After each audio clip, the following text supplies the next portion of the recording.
Christopher Columbus जो थे, उनकी बुक तक में ये चीज लिखी गई है कि जब वो यूरोप से निकल के बरमूडा ट्रायंगल के पास पहुंचे थे तो उनका जो कंपास था वह काम करना बंद कर दिया था और वो रास्ता भटक गए थे।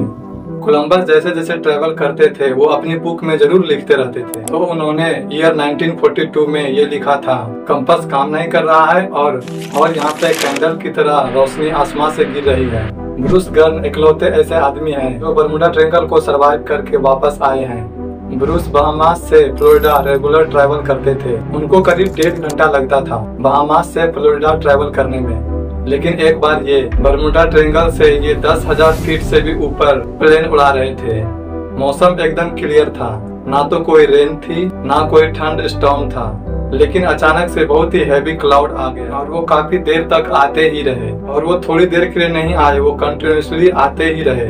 इतना ज्यादा अंधेरा हो गया था कि सन का एक लाइट तक उसमें पास नहीं हो रही थी। जैसे जैसे ब्रूस आगे बढ़ रहे थे क्लाउड और हैवी होता जा रहा था और प्लेन के जो इंस्ट्रूमेंट थे वो काम नहीं कर रहे थे और ना ही कंपास काम कर रहा था।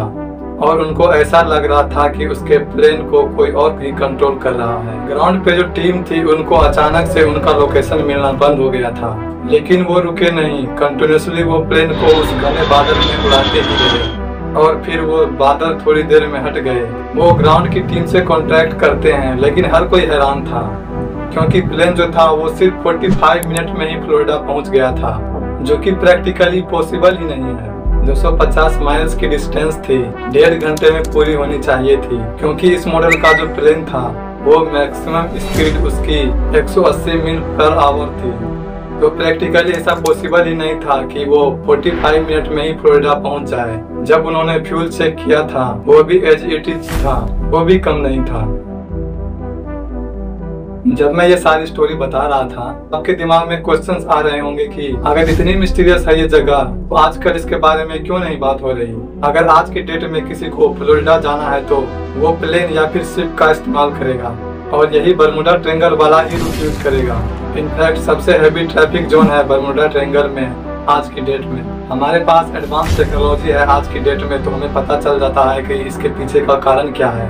कई ऐसे इंसिडेंट्स हैं जिसके बारे में आज तक नहीं पता चल पाया है, लेकिन हम बहुत ही तेजी से एडवांस होते जा रहे हैं। ये जो बरमूडा ट्रायंगल की कहानियां बेची जाती है, अगर आप छोटी सी भी सर्च करोगे तो पता चलेगा टॉप 10 डेंजरस जोन में भी नहीं आता है बरमूडा ट्रायंगल। इनफैक्ट किसी कंट्री ने भी इतना भी बॉदर नहीं किया कि बरमूडा ट्रायंगल को मैप तक में मेंशन कर दे।